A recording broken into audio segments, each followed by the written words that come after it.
दांडी यात्रा महात्मा गांधी जी ने अंग्रेजों के नमक कानून को तोड़ने के लिए यह दांडी यात्रा निकाली थी। इसे नमक सत्याग्रह नाम से भी जाना जाता है। यह यात्रा 12 मार्च 1930 को गुजरात के साबरमती आश्रम से शुरू की थी और 6 अप्रैल 1930 को यह यात्रा दांडी पहुंची थी। इस यात्रा के दौरान महात्मा गांधी जी ने 24 दिनों तक रोजाना औसत 16 से 19 किलोमीटर की पैदल यात्रा की थी। यह यात्रा 390 किलोमीटर की थी। इस यात्रा में महात्मा गांधी जी अपने 78 अन्य सहयोगी के साथ निकले थे।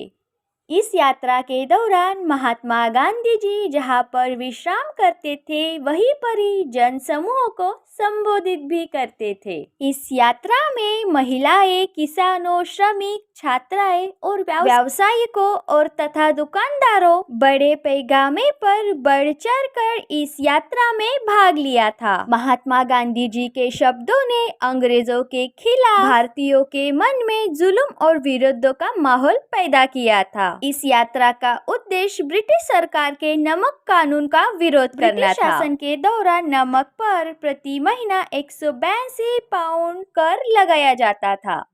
इस अन्याय के खिलाफ महात्मा गांधी जी ने यह दांडी यात्रा निकाली थी। इस यात्रा का उद्देश्य भारतीयों को उनके अधिकारों के बारे में जागरूक करना था और अंग्रेजों को अहिंसा का संदेश देना था, राष्ट्रीय एकता को बढ़ावा देना था और भारतीय जनता के दिलों से ब्रिटिश सरकार के कानून का भय निकालना था। गांधी जी ने समुद्र के पानी से नमक बनाकर ब्रिटिश सरकार के नमक कानून का उल्लंघन किया। इस यात्रा के दौरान महात्मा गांधी जी ने भारतीयों को ब्रिटिश शासन के खिलाफ लड़ना सिखाया। यह यात्रा 241 मील की थी। तत्पश्चात गांधी जी ने कच्छ भूमि से समुद्र तल से एक मुट्ठी नमक उठाकर अंग्रेजी हुकूमत को संदेश दिया। इस आंदोलन के दौरान तकरीबन 60,000 से भी ज्यादा भारतीयों को गिरफ्तार किया गया।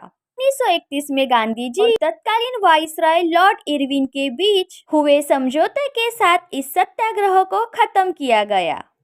दांडी यात्रा 6 अप्रैल 1930 को ही खत्म हो गई थी। दांडी यात्रा 388 किलोमीटर की थी और इस यात्रा के दौरान भारतीयों की हिम्मत बढ़ी। इस कानून के अंतर्गत ब्रिटिश सरकार ने नमक के उत्पादन और बिक्री पर एकाधिकार स्थापित कर रखा था, जिसे भारतीयों को नमक बनाने और बेचने पर रोक लगाई थी। दांडी यात्रा के बाद नमक पर ब्रिटिश सरकार का एकाधिकार और नमक कर को खत्म करने में सफलता मिल गई, लेकिन नमक कर पूरी तरह से खत्म नहीं हुआ। नमक कर 1947 तक लागू रहा, जब इसे भारत के अंतरिम सरकार द्वारा समाप्त कर दिया गया। इस यात्रा के परिणाम स्वरूप भारत में ब्रिटेन से होने वाला आयात काफी प्रमाण तक गिर गया। दांडी यात्रा ने भारत में सवर्णीय अवैध की लहर को जन्म दिया,